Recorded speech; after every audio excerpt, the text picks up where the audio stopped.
Stéphane Dramsal, maire de Rue. Ah, c'est une dernière étape là quand même cette année. Dernier vœu du mandat, effectivement, donc des vœux un petit peu particuliers, comme on le dit, on peut pas se projeter sur l'avenir. Donc on vient de retracer un peu une année 2025 encore bien chargée, et pour finaliser un petit peu tout ce qui avait été engagé depuis 2020. Et voilà, donc une mandature qui va se clôturer dans quelques semaines maintenant. Et quels ont été les grands moments ? Alors encore une activité assez riche au niveau économique, avec pas mal d'entreprises créées sur la commune, des dossiers assez longs qui ont vu le jeu, qui se sont concrétisés, notamment avec le contrat de fortage sur la carrière, un dossier quand même long de 7 ans, et là avec un contrat de 30 ans, donc pour approvisionner donc en différents matériaux la carrière du bas. Et puis on a eu pas mal de reprises d'activités aussi dans les restaurants, dans une menuiserie également. Et puis on a eu des gros investissements, notamment dans l'entreprise Couval, qui termine un cycle d'investissement engagé il y a 3-4 ans. Donc modernisation du parc machine, extension des bâtiments, des constructions, donc plusieurs millions d'euros d'investis donc à la menuiserie Couval-Hilsinger. Et puis derrière, on a eu aussi une actualité assez riche avec la boulangerie Pinault, avec le laboratoire, les 25 ans et son premier magasin ici à Rue. Voilà, donc on a retracé un petit peu ça. Donc en termes économiques, vraiment une belle activité. Quoi qu'on en dise, ça va pas si mal que ça.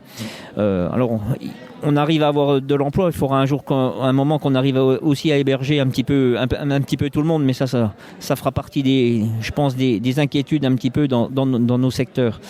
Et puis on a eu les réalisations des travaux, comme d'habitude, l'entretien général sur les bâtiments, les voiries, mais gros travaux, donc notamment sur l'entrée de la commune, sur la rue de Lorraine, avec adduction d'eau, reprise des trottoirs, etc. Donc il reste encore à peu près 3 mois de travail pour la première phase.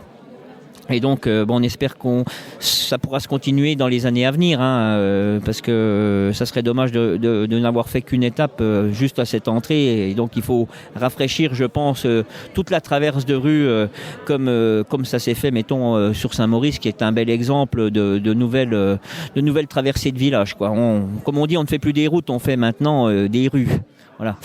Et puis on a des dossiers qui sont encore en attente. Un gros dossier à quand même 2,5 millions sur la rue Napoléon Forel, la rue qui mène vers le collège, les écoles. Donc celle-là est en attente de financement par nos partenaires.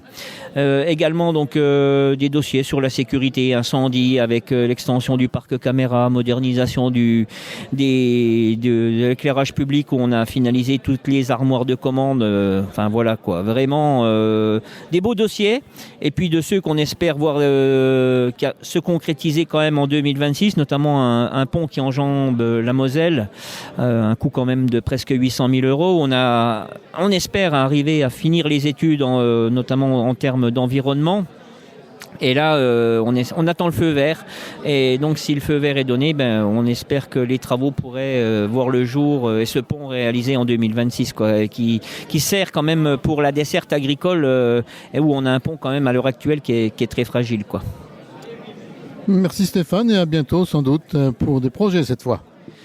Les projets, comme je l'ai dit un petit peu à la fin de mon allocution, moi j'ai engagé les candidats des différentes listes un petit peu à présenter les projets, que les Rupéens puissent faire, on va dire, le bon choix par rapport à un programme qui est lancé, voilà. Et donc on va faire confiance aux Rupéens, aux Rupéennes, aux Rupéens pour faire ce choix-là, et on verra. L'avenir nous dira. Voilà, moi en ce qui me concerne, j'annoncerai d'ici une quinzaine de jours mon avenir sur la collectivité, quoi.